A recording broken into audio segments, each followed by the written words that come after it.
Well, first, before I go anywhere, I just want to thank Soda and Sri Radhika for their very kind hospitality. They've kept me at their home last night, and just wonderful, wonderful host and hostess. I'm very grateful to them for their kindness to me. When he mentioned to me that to get an opportunity to speak with you all, he didn't inform me that you've had significant personalities come through here, like Shasika Prabhu and Hari Prasad, and I mean, I'm nowhere near the category league of these two devotees, so if your expectations are anywhere up here, I'll just let you bring them right down here from the start. But don't believe a word. But at any rate, I'm grateful to be here. It's the life and soul of devotees to speak with other devotees, to share our realizations. You know, the impetus for this was from Prabhupada very early on. He would be in a Bhagavatam class, Prabhupada personally sitting there and turned to us, so now you speak today. And you can imagine you sitting in front of Srila Prabhupada and he asks you, so you speak today on the Bhagavatam. But this was Prabhupada's training to us to regularly put ourselves in the position of addressing Vaishnavas, of sharing our realizations. This is what he wanted to hear. What are your realizations? What have you learned? And we do this on a regular basis. Nitya Bhagavata Sevaya. We do this on a daily basis, Srimad Bhagavatam class.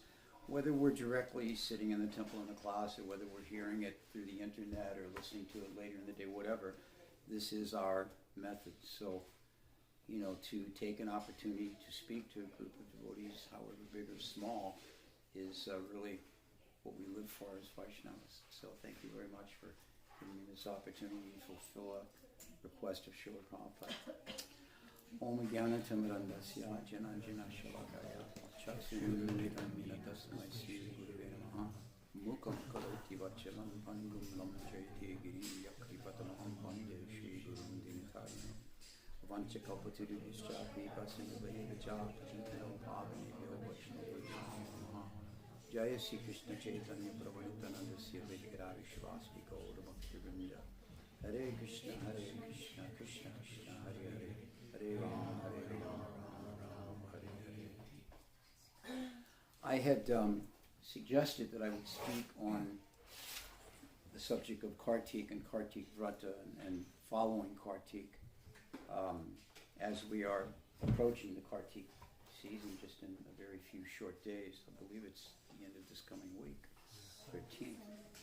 And as I was sitting on the plane yesterday I was reading through the first canto of the Bhagavatam. I had just given class in Alachua on the first canto of the Bhagavatam on chapter 6. And so I was reading the successive verses, just kind of following it through. This is a very well-known verse, at least a couple of lines out of it are, but it's got an important commentary that I found in the purport that's relevant to what I was going to say today. Praye la payusha sabya kalav asmin yuge jana manda sumanda matayo manda bhagya yupadrata. And of course the translation, oh learned one, in this iron age of Kali, men have but short lives. They are quarrelsome, lazy, misguided, unlucky, and above all, always disturbed. Not exactly the list of adjectives we like attached to our name, but it's our scenario in this age. And what caught my attention was here in the purport.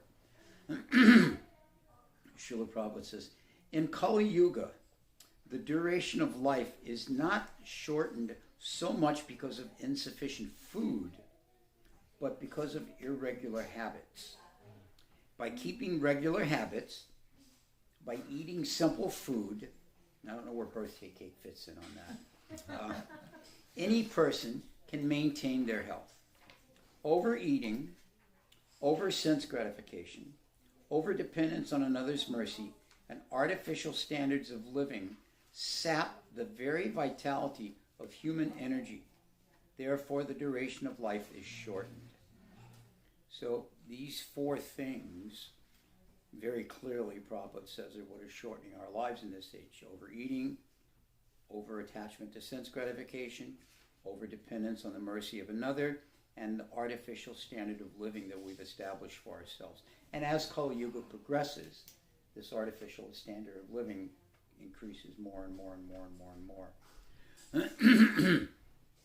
So these four particular items that Prabhupada mentions in this purport are addressed by the observance of vrata, by the observance of austerities. Now, we all know austerity and tapasya, this is the very life of the Brahmin community. And whether we're Brahmin by exact initiation or Brahmin by practicing the activities of Krishna consciousness, which are the Brahminical activity, this is the hallmark of our Brahminical culture: austerity and penance, tapasya.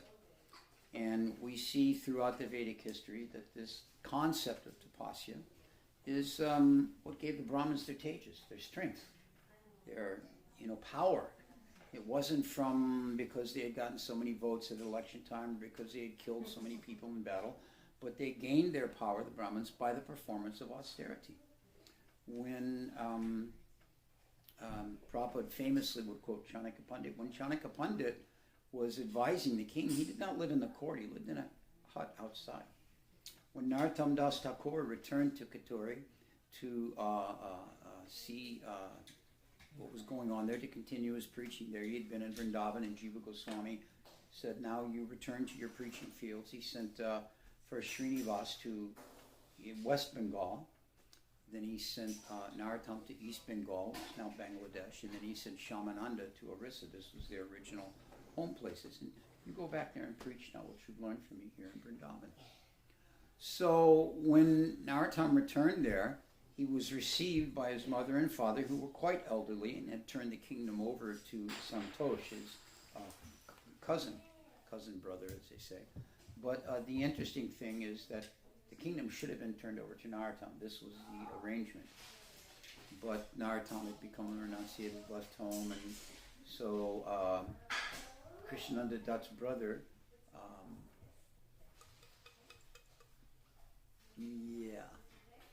sorry about that. At any rate, his son Santosh, he took over the kingdom. And in taking over the kingdom, he followed all the proper principles. So anyway, when Narottam came back, encouraged, you live here. The mother said, let me show you your room. We've kept it just as you left it. Narottam was a little reluctant. No, I don't want to. No, please. And the father stepped in. He said, no, he's a sadhu now. He's not our son anymore. So Santosh arranged for a grass hut on the outskirts of town. Narottam would stay there with a handful of disciples, like that. So this was where they got their potency, because they would follow this type of thing. And generally, there was a deep mood of renunciation present in these activities. Even if they were advising or associating with the kingly class, they weren't partaking in these activities. So this was the traditional role of a Brahmin in that time. Prabhupada, amazingly, has given us all the opportunity to adopt the Brahminical lifestyle, even as we're in the comforts of our household ashram and living the life that we live, without having to actually take this renunciate role, so to speak. It's not unfounded, though, that within our tradition, householders who perform austerity, and that is exemplified most ideally by Kulavesha Sridhar. Kulavesha Sridhar was, of course, the intimate associate of Mahaprabhu. He lived very, very simply. I don't know if any of you have ever been to Mayapur and visited where his house was. It was out in the banana grove, and he lived very simply. He lived in an area where banana trees grew freely. What do banana trees produce? Banana trees produce bananas. And so what was his business? Selling bananas and banana products. And banana stalks and banana leaves and banana flowers and bananas themselves. So how much money can you make? How wealthy can you become selling a product that I can go on the street and pick for free? But this was Kulavesha Sridhar's life, and he lived very simply. And whatever he got, he maintained himself very easily like that. It wasn't a very opulent lifestyle, but this was the example of renunciation that he showed, following in the path of the Brahminical culture, and as a disciple, as a follower rather, of Srimad Mahaprabhu. So, Kulavesha Sridhar is a very classic example for us of that. Because as householders, we get a little comfortable. We've got our estates or our houses, whatever it is we have. We have our cars. We have our comfort zone that we've become fixed in. And generally, we're always increasing it.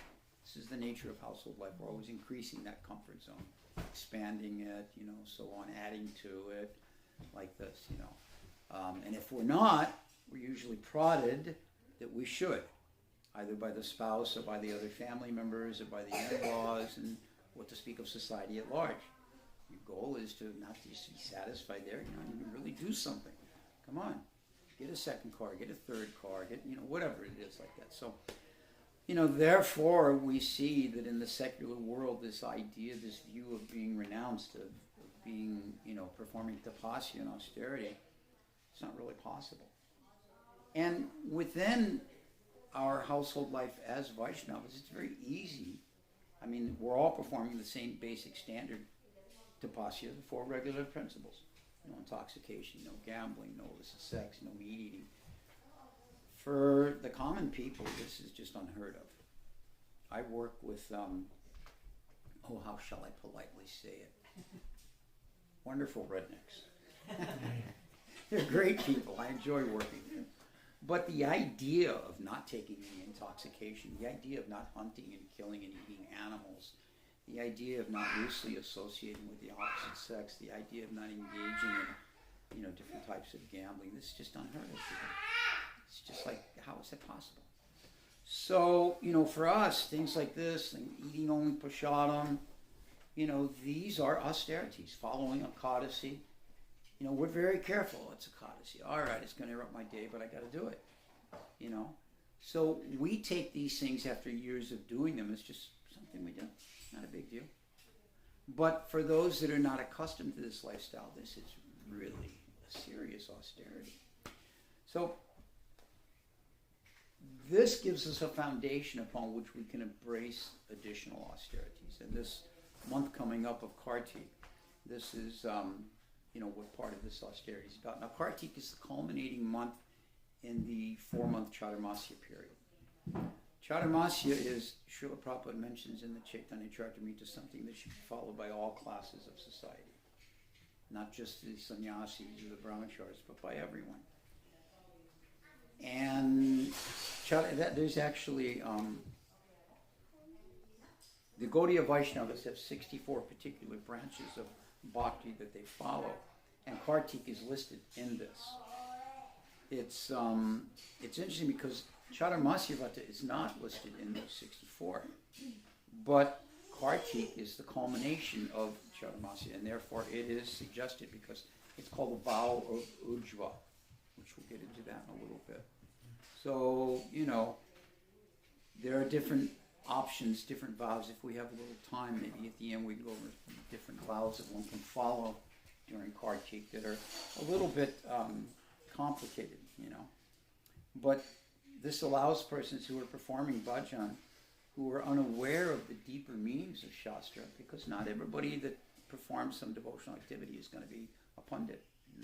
We don't have a whole lot of Hari Prasads, So, but this availability of doing austerity gives a doorway into some of these types of realizations.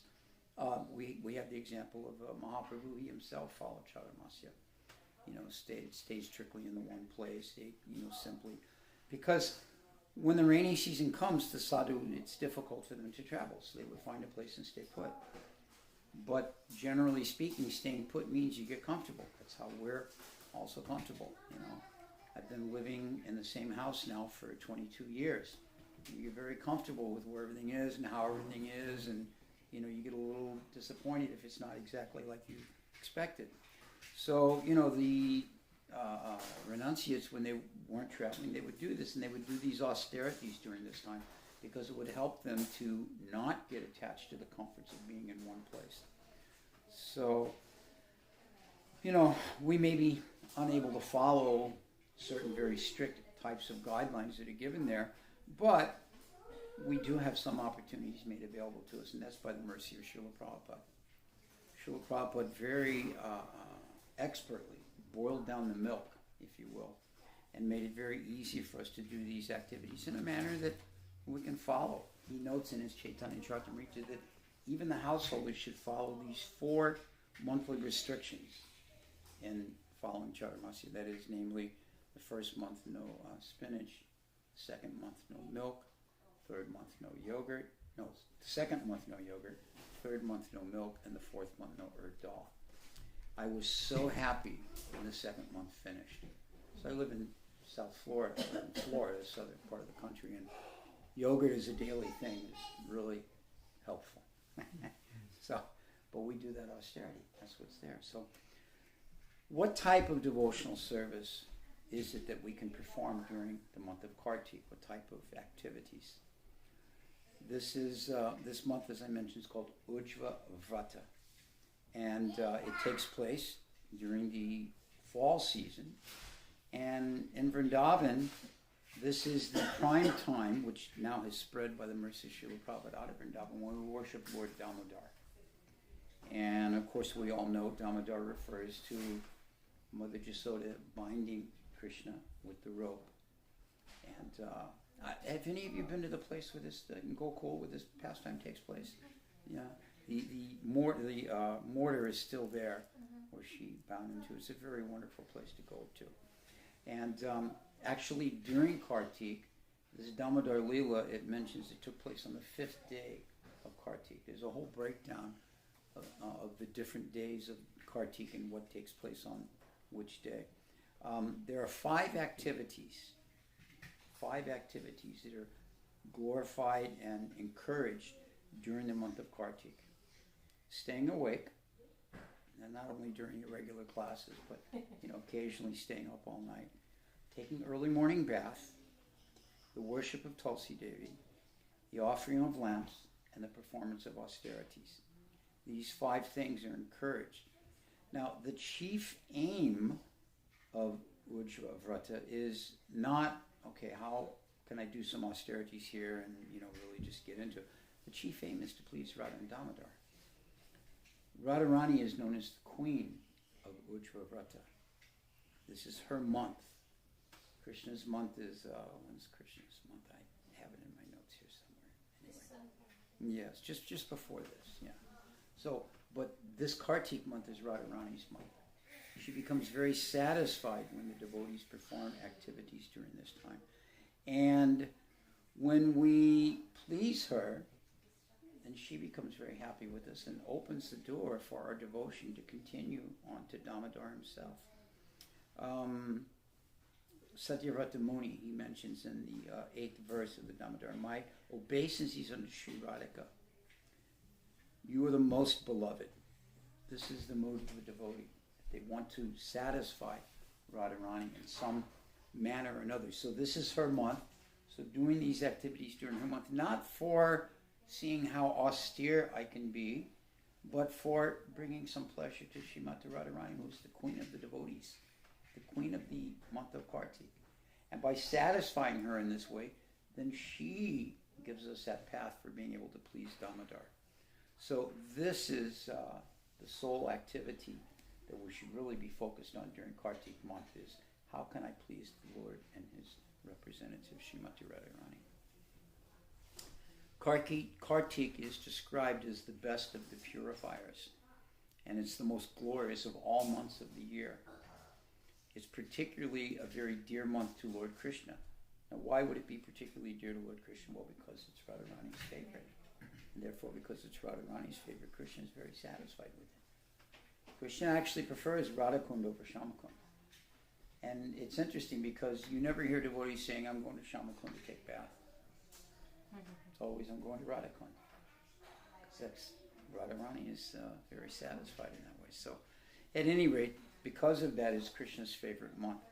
And it's described as being filled with bhakti. The month is described as being filled with bhakti, even for the smallest amount of devotional activity one performs. And the performance of anything during this month yields unlimited benefit. Sometimes it says, like, for instance, when performing the fire homa, when performing the jaga, if one offers fragrant wood, that's very beneficial. But if one offers tulsi, dried tulsi wood into the fire, 1,000 times the benefit. Performing any type of devotional activity during the month of Kartik, 1,000 times the benefit. And performing it in Vrindavan, 1,000 times 1,000 times the benefit. So that's even better there. And the effect of performing those activities, sometimes we do some devotional service and then, it kind of like, all right, the effect was such and such and it's gone now. The effect of performing different types of vrata during Kartik goes lifetime to lifetime. Now, of course, we as Vaishnavas hope this is our last lifetime. But if by some chance it's not, the benefits of having performed austerity during Kartik carry with us.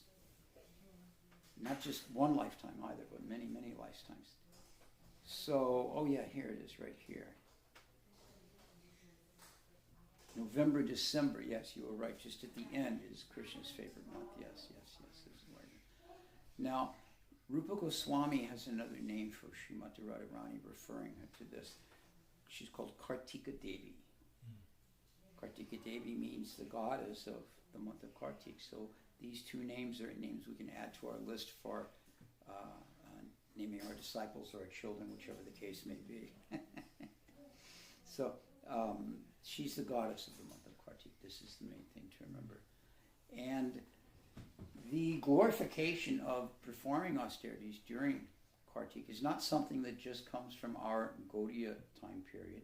This is described, many, many, many places, particularly all the different Puranas give a full description of this. So, since the month of Kartik is important to Krishna, since it's the most dear of Srimati Radharani, one should endeavor to diminish one's sense gratification during this month and perform instead activities that are pleasing to the master of the senses, Lord Krishna himself. So sometimes we think, this might be a little difficult to do, but as we'll see from some of these things, it's not such a hard thing. Satya Yuga, it's the best of all the yugas. We all know that. Pure devotional service is there. Personalities have no vice. There's no influence of any bad qualities. So Yuga is the best of all these yugas. And the Vedas are the best of all the scriptures. Srila Prabhupada never diminished any other scriptural path, scriptural instruction, but the Vedas are considered the best of all those. And the Ganges, of course, the best of all rivers. Ganges comes from the very toe of Lord Trivikram himself. In the same way, Kartik is considered the best of all months. So in this category of what is the best of, Kartik is right there. Now, the vratas that one performs during this month, they're described as niyama seva. And niyama seva has certain rules that govern it. And they are that one should rise early in the morning. One should purify oneself, as it mentioned, take bath. One should perform the Mangalarti of Sri Krishna. After performing the bathing in the morning, one should worship the Lord in his form as Damodar.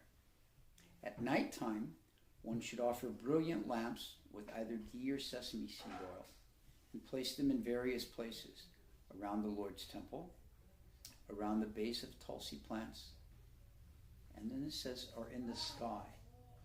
Now, I thought about the translation on this. Now, of course, if we're mystically empowered, we can just put them. But basically, this means on the doorways and archways around so that it's high up and they can be seen easily like that. So these activities. It's also recommended during the month of Kartik that one should only eat Krishna Prasadam.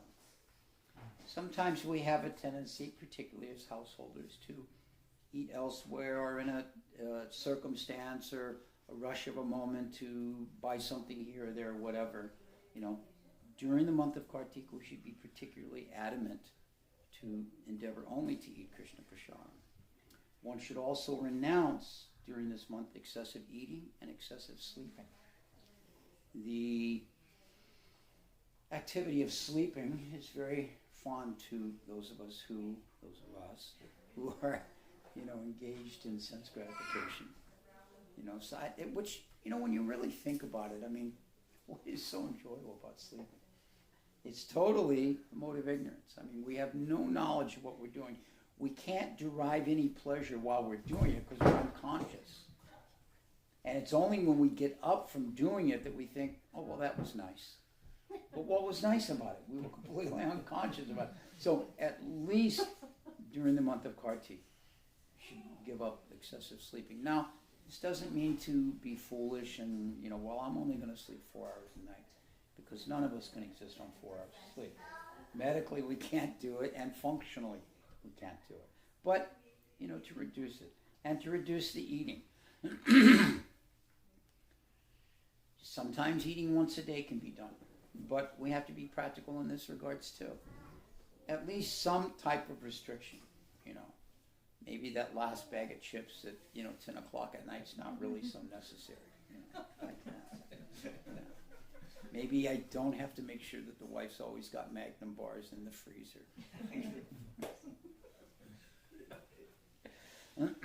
It mentions that in addition to honoring Prasadam, one should daily hear, or, this is the important point, recite scriptures in the company of Vaishnavas.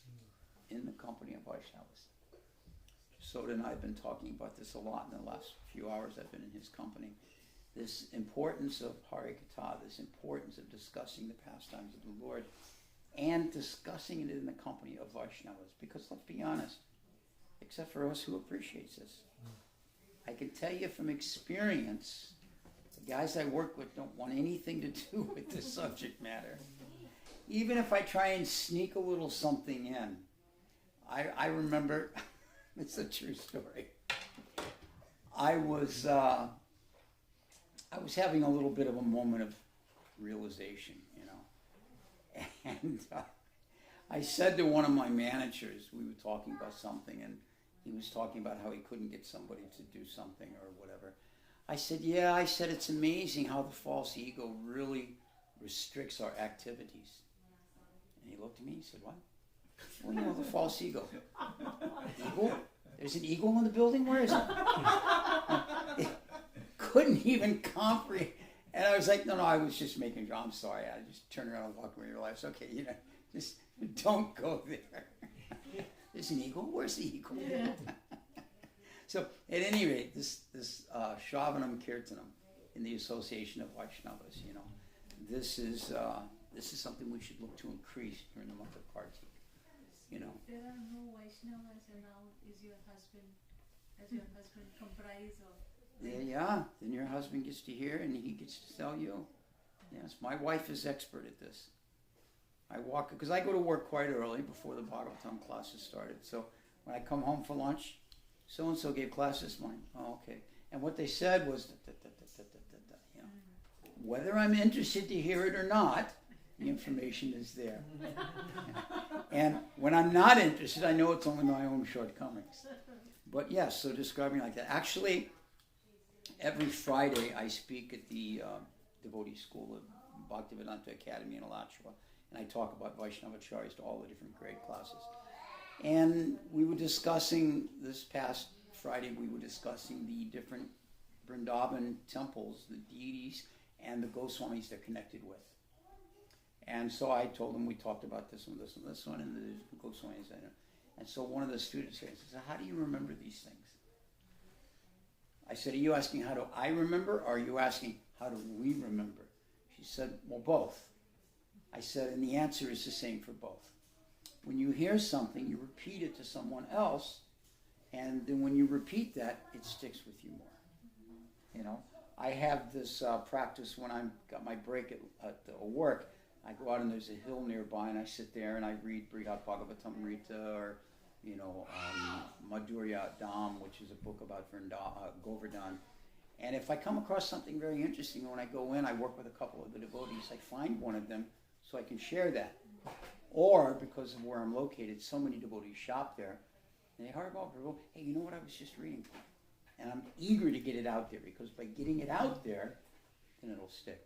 So yeah, to the husband, to the children, calling up a friend. You know what I just? My wife's expert at this. You know what I just read in the Bhagavatam? You know, like that. You know, so these types of things. These are the ways that we do this. You know, increase our hearing during that month, which means increase our kirtan. Kirtan meaning to speak what we've heard. And as we were discussing, those two activities then increase our smarna, our remembrance. Hearing, receiving it, kirtan, hearing, chanting, giving it, remembering it. Shravanam, kirtanam, smarna. So these three activities will allow it to take root in our heart. Now there's a very wonderful chapter in the Hari Bhakti Vilas that describes Kartik Mahatmya, it quotes from. And there were some texts in there I thought were suitable to read. I surrender to the Supreme Personality of Godhead, who was tied about the waist with a rope, and who is the lover of Sri Radha. By his power, one is able to serve his favored month, the month of Kartik. This has an important point in it, by his power. As Vaishnavas, we never think we're able to do this on our own. This particular prayer I offer before I give any kind of a lecture or anything. Mukam karoti vachalam pangu. I'm blind, I'm deaf, I'm incapable. This is from Krishnadas Kaviraj Goswami, the Chaitanya Shrina. But by your grace I can be successful. So this is the mood that one should have. The duties in the month of Kartik are clearly described in the Skanda Purana, in the Padma Purana, and in various other scriptures. The essence of what they say is collected here in this one place.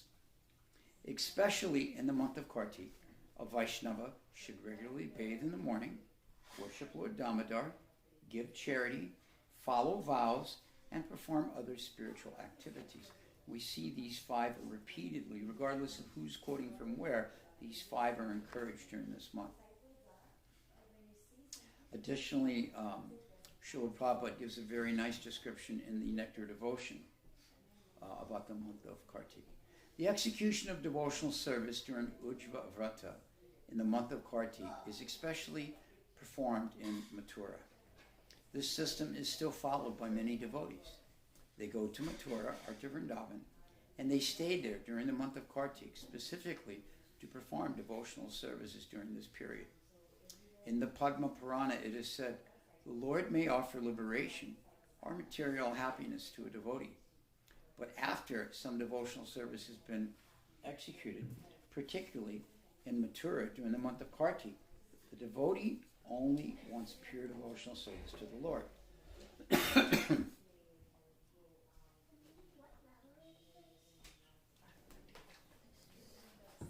Excuse me. The devotee only wants pure devotional service to the Lord. So this Prabhupada saying here is culminating after performing devotional service. Excuse me. What is the result one looks for? There are, in accordance with Chaturmasya, there are different karma kandya results. If one doesn't take any salt, one gets a beautiful voice. One doesn't use any oil in the skin, one's body becomes very beautiful. This is during Kartik. What's that? This was during Kartik? Yes, Kartik Chaturmasya period. If one sleeps on the floor, due to the humility, one inherits the kingdom, like that. So all these different types of things, that can be there. But that's not why a devotee performs these activities. Prabhupada says right here, particularly during the month of Kartik, the devotees want only pure devotional service to the Lord. Back to the opening point, Brahmins performing austerity, they perform this austerity to get great Brahman tejas. Vaishnavas perform these austerities to get Vaishnava seva, to get the service to the devotees and to please the personality of Godhead. This is, as Prabhupada says, all that they want is this pure devotional service to the Lord. Then he continues, the purport is that the Lord does not award devotional service to ordinary persons who are not serious about it. But even such unserious persons who execute devotional service according to regulative principles during the month of Kartik within the jurisdiction of Mathura can very easily be awarded the Lord's personal service. This is how glorified Kartika is. That means if somehow or another, somebody that's not even a devotee goes to Mathura during Kartika and does something, they can be greatly benefited. Now, particularly in regards to Mathura, there's some additional, there's a handful of verses here I want to read because they give a very important point here. The month of Kartik, when Lord Hari enjoyed his Damodar pastime in Mathura, delights Lord Vaikunthadev himself. The month of Kartik spent in Mathura brings the supreme destination. As Prayag should be observed in the month of Magh, the Ganges in the month should be served in the month of Magh. The Ganges should be served in the month of Vishaka. So Mathura should be served in the month of Kartik. Nothing is better than that service. They who, even without proper mantras, proper offerings, and without properly following the rules, worship the Supreme Lord in Mathura during Kartik, the Lord considers them his true devotees. They who, as a joke, serve Lord Hari during Kartik in Mathura will obtain pure devotional service. What to speak of those who serve the Lord with great faith and devotion. Therefore, O Prince, nothing is better than to serve Lord Damodar in Mathura during the month of Kartik. Pure devotional service to me, pure devotional service to me, which because it places me under my devotee's dominion, is very difficult to obtain, is easily obtained by following vows in Mathura during Kartik. Now, Mathura means Vrindavan also, right? It's the land of Mathura Vrindavan. So, and this is exactly the point I wanted to stress here, is that importance is put on Mathura Vrindavan. Vrindavan is in the district of Mathura, in the city of Mathura, part of that area, when one observes Kartik. There's a big stress on this, but how possible is it for all of us, any of us, to regularly go to Mathura, to be in Mathura during Kartik time? But Prabhupada has once again boiled down the milk, if you will, and made it very clear that these temples that we're associated with, these temples that we live in, that we worship at, these are the holy places. These are non-different than Mathura and Vrindavan. These are places which can give us the same benefits.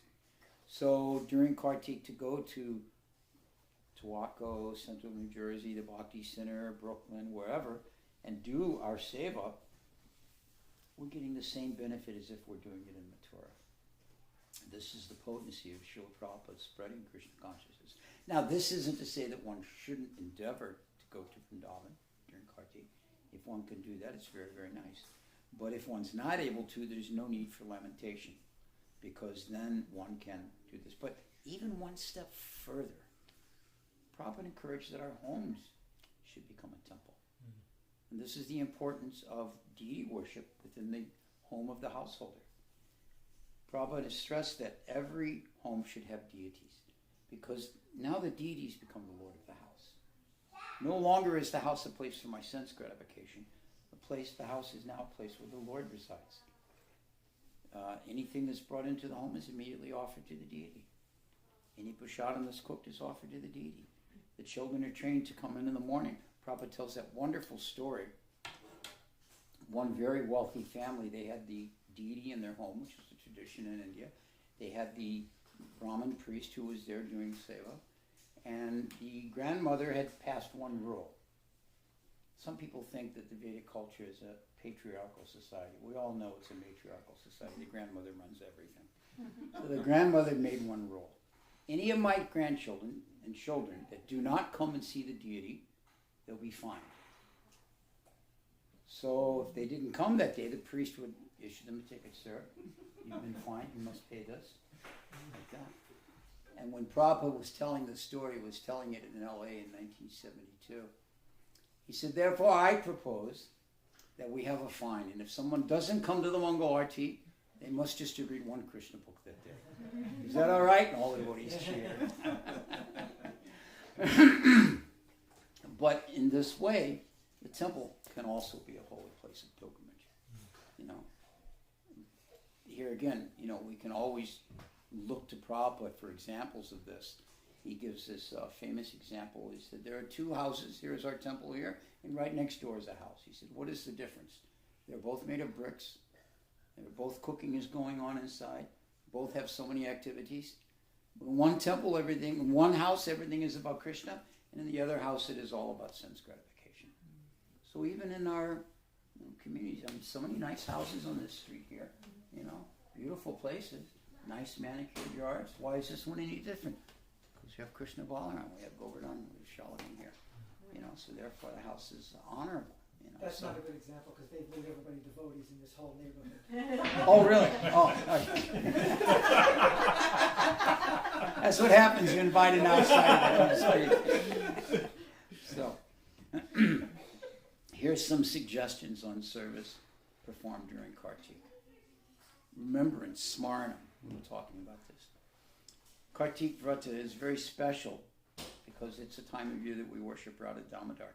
My wife is very good about this. The first day of Kartik, she'll go to the cupboard.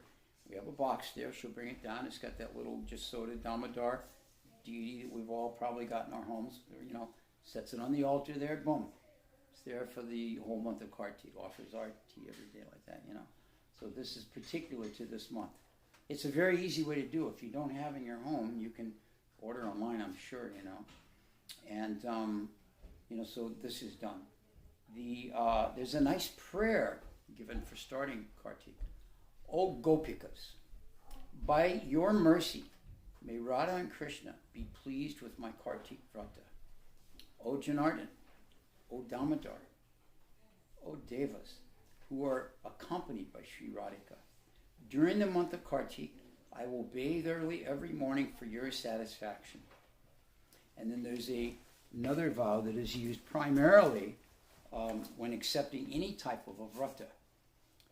I'm taking this vow before you, O Lord. By your grace, O Keshava, you will allow it to be undestroyed, even though I am less than a Sudra. By your grace, may I follow it completely, O Janardhan, my Lord. Hari Bhakti Vilas gives a list of benefits. I was mentioning earlier different types of benefits. There's the benefits that are associated with karmakanda practice, like I mentioned, of good voice, beautiful skin, whatever. But then there's the benefits that come from devotional practices. By performing any type of austerity during the month of Kartik, all sins flee from the heart. This is something, hopefully we're not incurring any more, but we have a storehouse of sins, it mentions, from many lifetimes. So all of these sins can be easily eradicated by the performance of Kartik Vrata. And the performance of any other kind of Vrata does not have anywhere near the potency of activities done during the month of Kartik. As I mentioned, 1,000 times the benefit of anything we do. And it mentions that if someone engages in austerity and devotional service during the month of Kartik, it is understood that within their body all the holy places reside. It's an amazing statement. So that means we can all come to just sort of Dalal and circumambulate him. And it's just as if we've gone to all the different pilgrimage places during the month of Kartik. As long as we can get him to give up eating cheesecake during Kartik. I don't know if that's possible.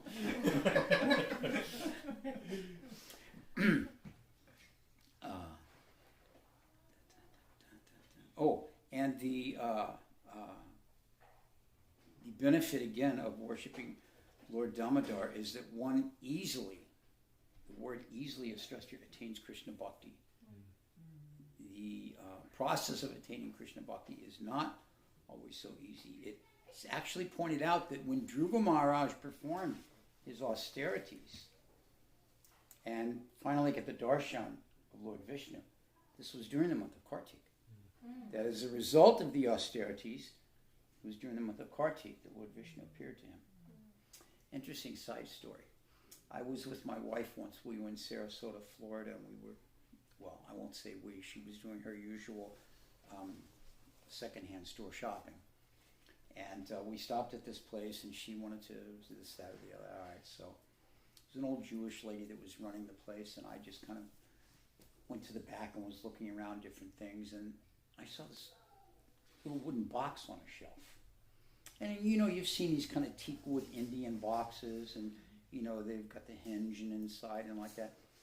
No, this looks nice. I went over and picked it up, and I was shocked at what I saw on the top of it. The cover of it was hand carved Dhruva Maharaj sitting on a tree stump in full meditation pose, and Lord Vishnu with his 4 arms appearing right before him, with the one arm extended with the conch shell. We know he's touching with the conch shell. So I opened it up. It had a little velvet lining in it and all.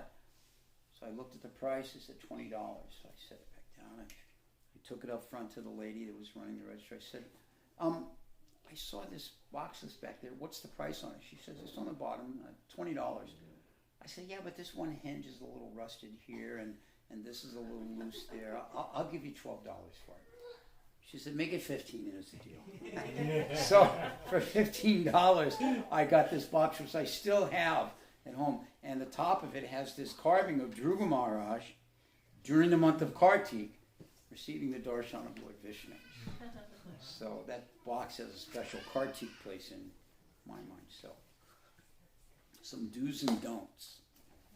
Of course, we've already described rise very early, bathe, chant japa and offer Mangal Arti.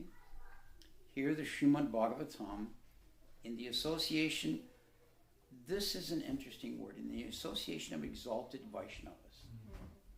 Now, you brought up the point earlier, what if the only Vaishnava I have is my husband? We may or may not consider our husband exalted, depending on the particular day of the month or the mood of the day. But the fact of the matter is, anyone engaged in performing devotional service is exalted. Because as we've described, compare them to, and the people on your block, the people you work with, the people in my store. These people have no really redeeming qualities. So, yes, exalted Vaishnavas, that describes those of us that are making an endeavor. Continually engage in japa and kirtan, doing extra rounds and more kirtan with the family. These are practical things that we can do.